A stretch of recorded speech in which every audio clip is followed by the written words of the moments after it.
Welcome back to Animal Voices on CIUT 89.5 FM. And we are back with Bob Timmons, Artist for the Ocean. Welcome back to the program. Welcome back. Bob, I wanted to ask you, because we were talking before the break about these images and things that you've seen, and I think that that's an idea that a lot of people who are into animal issues can relate to, this idea that once you've seen something and once you've been exposed to something that's horrified you or made you feel sad, profoundly sad or something like that, that you can't not do something.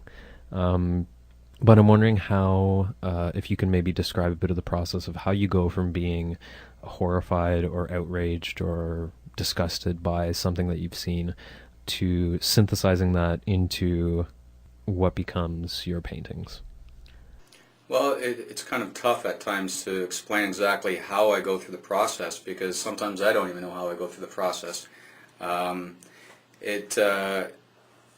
I do see something, for an example, when I did my Taiji Bay dolphin painting, which is, it's about the dolphins that go, they get lured into a cove, and I seen video of this, and I have never ever seen blood in the ocean as I have in this cove.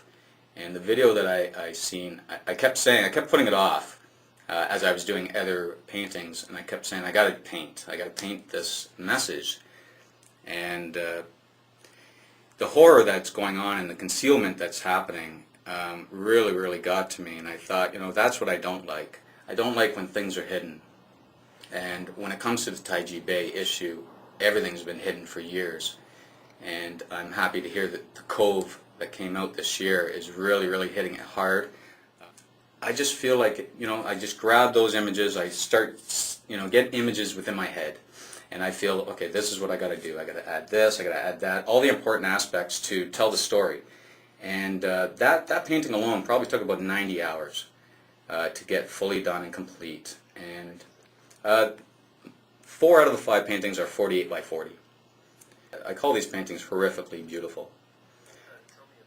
Well, when you think of art, everybody thinks of beautiful. They think of beauty. They want to see these wonderful pictures, and they want to feel happy, and they want to, and my paintings are very much like that. Now the horror part, of course, is what it's about. And I've done the Riverdale Art Walk here in Toronto a couple years in a row, and these paintings aren't for sale because I have other means for them. But so when I'm in the Riverdale Art Walk in my tent, I have all my paintings. Well, I'll put one of these in there, and those paintings draw people in to ask questions because, like I said, they are beautiful, if I may say so. People that are concerned or interested or it brings in children. And the best thing is the children know more about the issues at hand than the adults. And a lot of the times the adults just, push it off as if it's just nothing. And while I'm sitting there and I'm talking to them, I totally inspire them to keep going. They tell me so many great things, and I tell the parents, wow, your child's very in tune to what's happening in today, in the moment. Because there's so much happening, especially with the ocean, and that's why I direct my attention in that fashion. It evolves quite a bit within the time frame. You do have a first image, and then of course by the end it's like totally different, but it's still putting out the message that you want.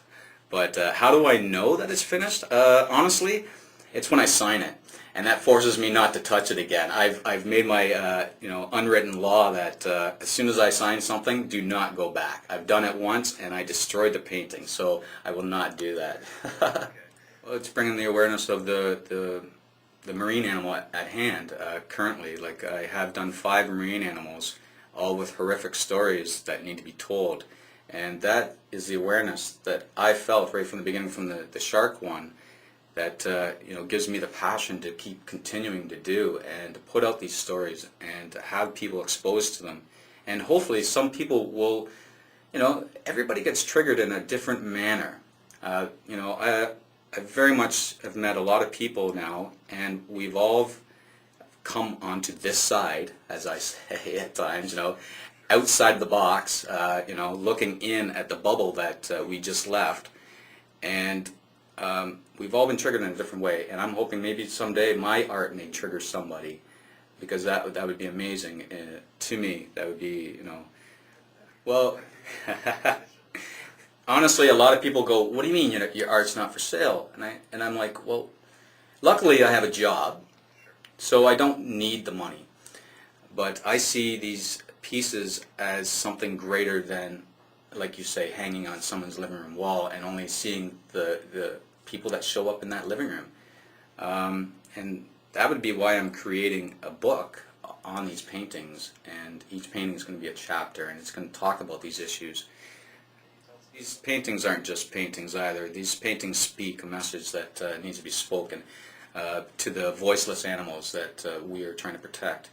Now, each painting, of course, has a reason for the painting, and that story will be told in each chapter in regards to the one painting. And what I'm going to do below that, I'm going to explain how I put that story together in my painting. And then I believe we're going to, we're working on it, but I think we're going to put a summary of what has happened after I have done this painting, because these paintings took about 2 years to fully complete, 5 of them. And there's a lot happened within 2 years, because I've only been involved in AR for 2 years since the paintings, and only like probably a year and a half actively. And within that time period, so much has happened, and I'd like to put that out so people realize that positive things are going on. Because it's hard to focus on one thing and say, well, nothing's happened here, like it's been 2 months and there's still nothing. And that stresses out a lot of people, and they instantly say, I'm done with this. But that's why I want to put out this positive message to expose it.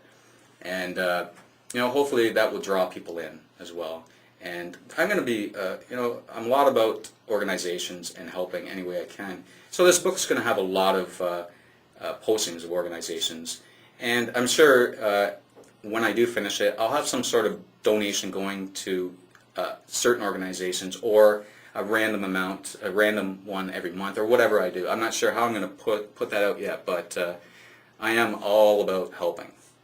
Looking at it, I see many levels of activism, and the street activism is, of course, one level, which within that there's many different levels as well, because you can expose the horrors, or you can actually, sit there and actually come into a conversation of just naturally talking to someone.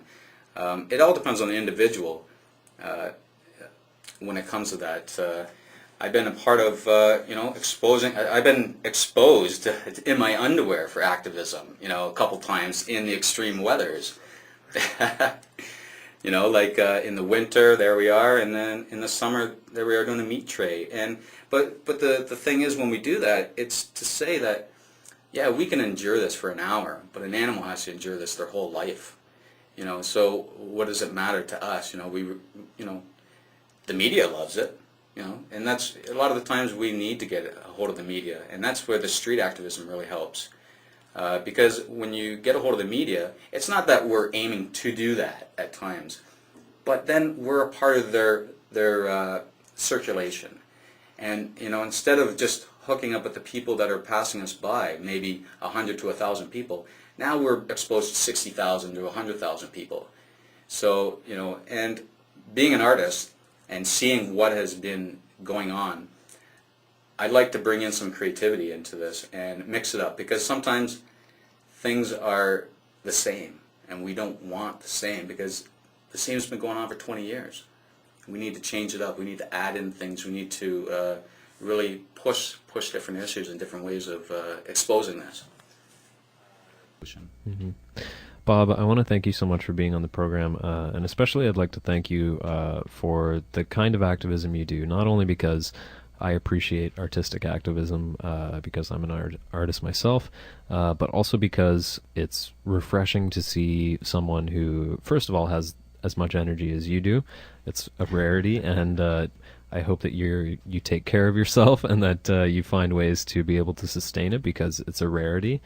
But you have been going for a little while, and seems like you've got a good rhythm. Very clear that you're someone who is always wanting to learn more, and is not content to just sit back and go, you know what, I know about this issue already, and here's what needs to happen. So thank you for that. That is the end of our program. You've been listening to Animal Voices on CIUT 89.5 FM, and we've been speaking with Bob Timmons. Bob is the artist for the ocean.